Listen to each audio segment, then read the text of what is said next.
Good morning. Good morning. My name is Rodney Glover. I'm a non-party affiliated candidate for governor for Florida. What we're talking about is how we're looking at the primaries and if we're going to continue to not exercise our civic right to kind of change our environment. How propaganda distorts the primaries. The conflation of the primary with the general election is not accidental. It serves specific interests. The two major parties, their corporate donors in the media organizations that profit from campaign advertising. Here is how it works. Coverage volume. These are the things that you've been seeing. Media outlets devote enormous coverage to primary races, creating the impression that the primary is a decisive moment. In a heavily Republican state like Florida, where Republicans have won every gubernatorial election since 1998, the Republican Party receives coverage proportional to the general election. Citizens absorb this framing and conclude that if they miss the primaries, they have missed the election. Now we talk about the fundraiser theater.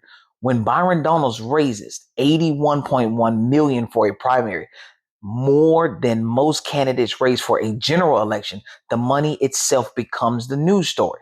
The implicit message to citizens: this is the real contest. The corporate donors who fund these campaigns understand exactly what they are doing. They are buying the nomination before the general election. So the general election becomes a formality. Two-party tunnel. By treating a primary as the main event, media coverage systematically excludes non-party affiliated candidates from the narrative, like myself, who does not participate in either primary party, is rendered invisible in the primary coverage cycle, even though I will appear in the November general election ballot alongside whoever wins those primaries.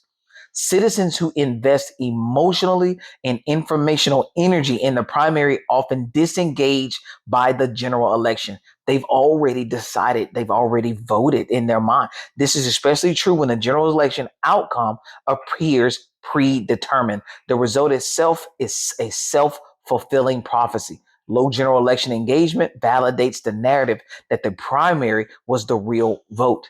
We have to understand that these primaries, if the law says that, again, these parties are private organizations with the right to control their own nomination process, then pulling you in or asking other citizens to be a part of this is a moot point.